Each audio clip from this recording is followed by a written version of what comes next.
Live from the world's capital markets, here are the financial headlines, brought to you by Legion Academy. Hello and welcome to Tuesday's Daily Financial Digest.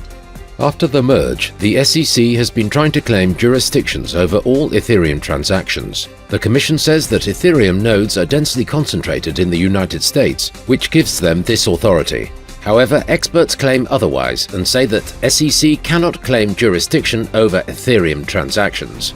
Oil prices continued to plummet, plunging to their lowest level since January, and continuing weeks of decline as fears of a looming global recession mount. Inflation rates remain historically high, and the strong performance of the US dollar dampens demand. The IMF's lending to economically troubled countries has hit a record high as the world's lender of last resort battles simultaneous crises that have pushed at least 5 countries into default, with more expected to follow. The dollar rose 0.8% against the yen in the last trading session. The MACD is giving a negative signal.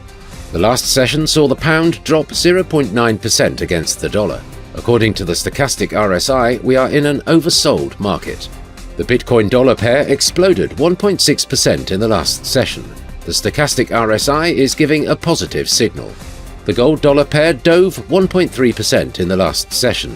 According to the stochastic RSI, we are in an oversold market. The US durable goods orders will be released at 12:30 GMT. The US non-defense capital goods orders at 12:30 GMT. The US consumer confidence at 1400 hours GMT. Finland's consumer confidence will be released at 0500 hours GMT. Finland's industrial confidence at 0500 hours GMT. Japan's BOJ monetary policy meeting minutes at 23:50 GMT. We hope that you've enjoyed Tuesday's financial report. On behalf of all of us here, we wish you a productive trading day. Be sure to join us tomorrow morning for the latest news and events from the financial markets.